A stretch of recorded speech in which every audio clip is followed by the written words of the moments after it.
Assalamualaikum warahmatullahi wabarakatuh. Di sini saya Hilmi Ramadhani Gunawan dari program studi PGSD 2C akan mempresentasikan perkembangan kepribadian anak sekolah dasar.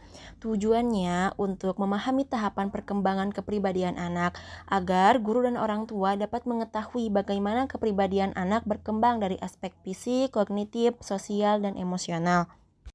Yang pertama ada pengertian perkembangan kepribadian anak sekolah dasar, yaitu merujuk pada proses perubahan dan pembentukan ciri-ciri khas yang individu yang berlangsung selama masa kanak-kanak, khususnya 6-12 tahun.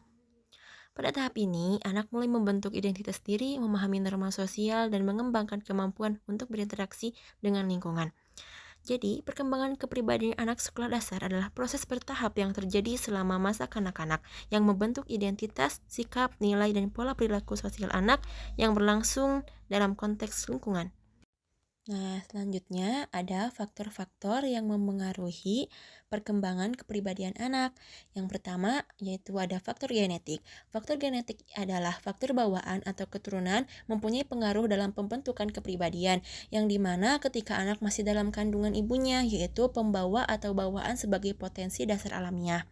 Jadi, dapat disimpulkan bahwa faktor biologis atau keturunan genetik, warisan sifat dari orang tua seperti temperamen, bakat, dan karakter dasar, kondisi kesehatan fisik juga memengaruhi kepercayaan diri dan interaksi sosial.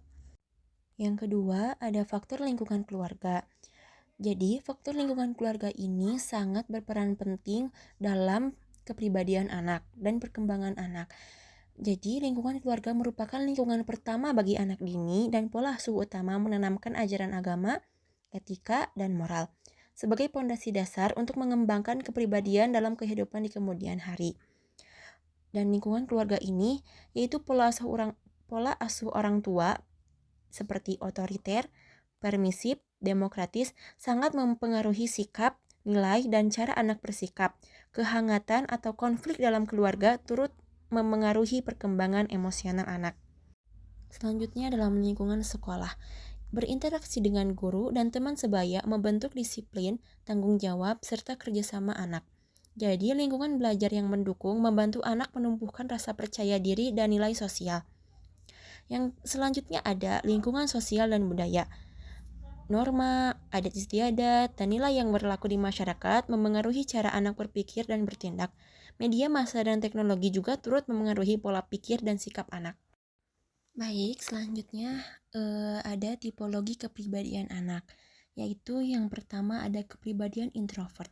Kepribadian introvert ini merupakan kepribadian manusia yang tertutup, sehingga mereka cenderung memilih untuk sendirian atau bertemu dengan sedikit orang. Dengan tipologi kepribadian introvert ini, orang mengarahkan orang ke dunia dalam. Orang introvert lebih berpikir ke arah subjektif atau dirinya sendiri.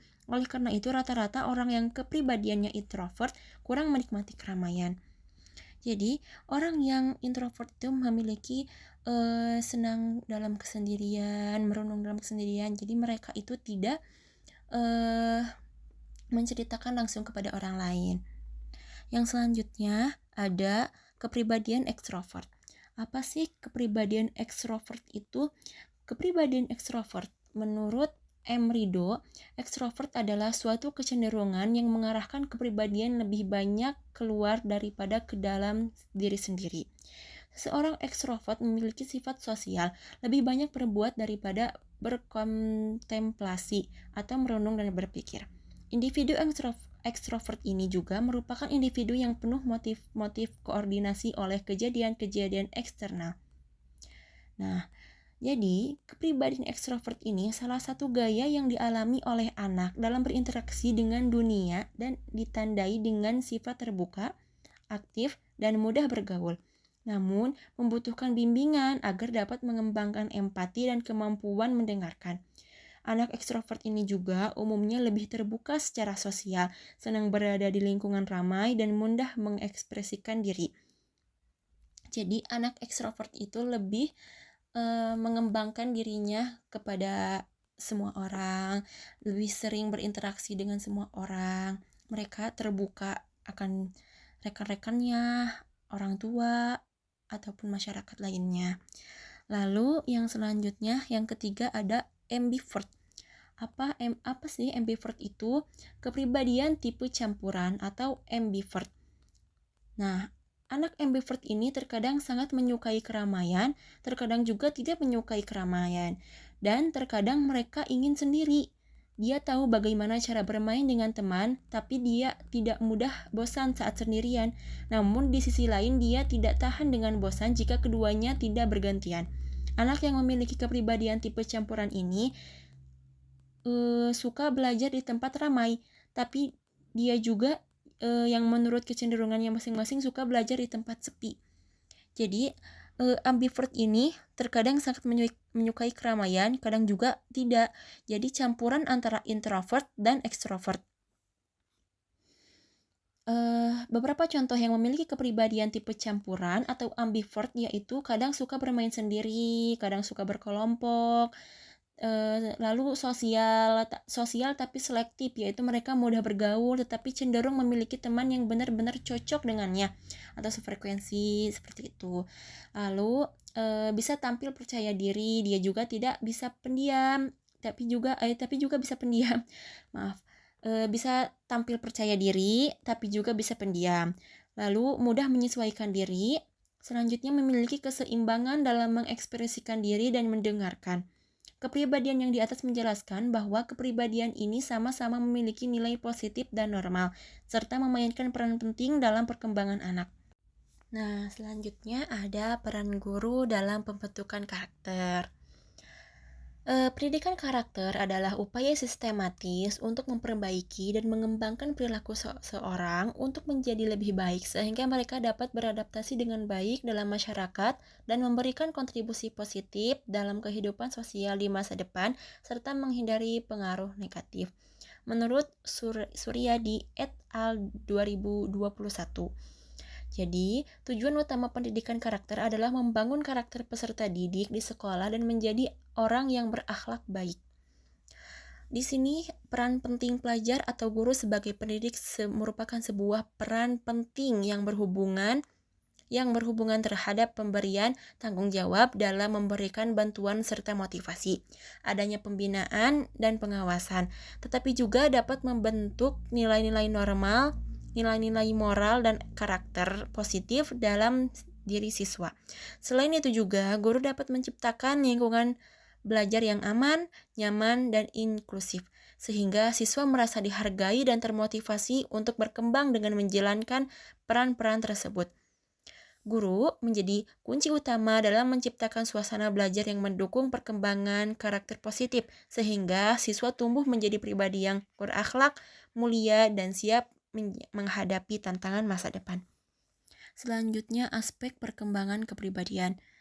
Nah, jadi yang pertama adalah perkembangan fisik, yaitu merupakan perubahan dan pertumbuhan tubuh anak secara biologis, termasuk pertumbuhan tinggi badan, berat badan, perkembangan otot dan tulang. Lalu ada koordinasi motorik kasar, ada koordinasi motorik halus. Contohnya, motorik kasar itu seperti berlari, berlompat. Motorik halus seperti menulis dan menggambar. Nah, perkembangan fisik itu contohnya seperti anak usia sekolah dasar mulai memiliki kontrol tubuh yang lebih baik dan bisa melakukan aktivitas fisik yang kompleks seperti olahraga atau menari. Lalu anak SD juga bisa mengembangkan bakatnya melalui berolahraga seperti karate, silat, main bola.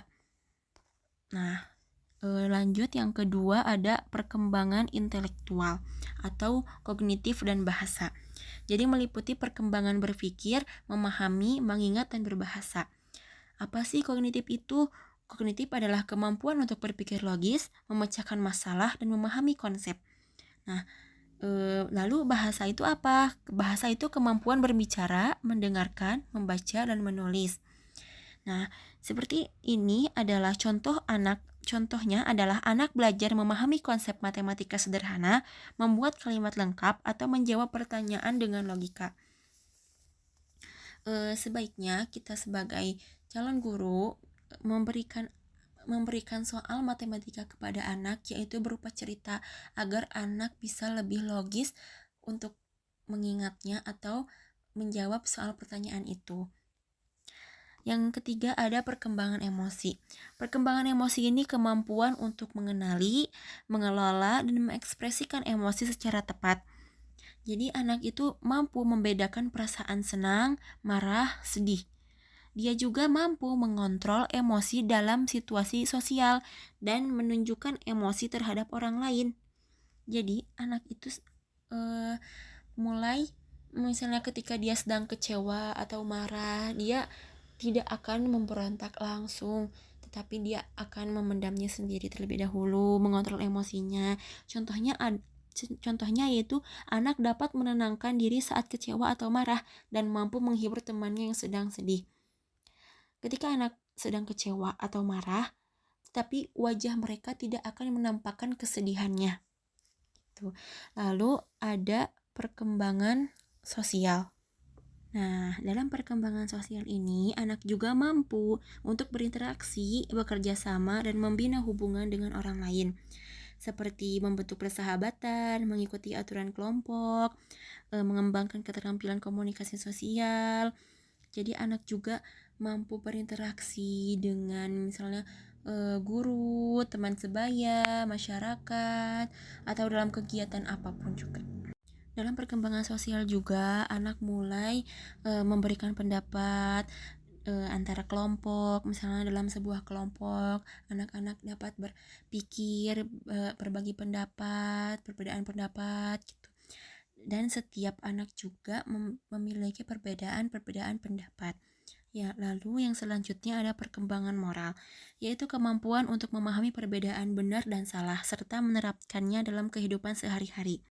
Anak juga mengenal nilai kejujuran, tanggung jawab, keadilan. Dia juga mampu merasa bersalah jika berbuat salah, lalu menghormati aturan dan orang lain. Jadi anak harus dituntut untuk bertanggung jawab atas kewajiban mereka. Misalnya dia harus berbuat kebaikan, misalnya berbuat kejujuran, lalu juga harus menghormati aturan misalnya dari orang lain atau dari orang tua ataupun aturan dari sekolahnya juga. Yang selanjutnya ada perkembangan spiritual. Apa itu perkembangan spiritual? Perkembangan spiritual ini adalah kemampuan memahami dan menghayati nilai-nilai keagamaan atau keyakinan yang dianut. Mengenal Tuhan sesuai agamanya, berdoa dan melakukan ibadah, menghargai keyakinan orang lain. Nah, jika kita melakukan ibadah sesuai agama yang kita anut. Jadi kita juga harus bertoleransi kepada orang lain dan orang lain juga menganut agamanya masing-masing. Itulah kita harus saling menghargai dan bertoleransi kepada orang lain yang berbeda agama. Contohnya anak mulai rutin berdoa sebelum makan atau tidur dan mengikuti kegiatan keagamaan di sekolah.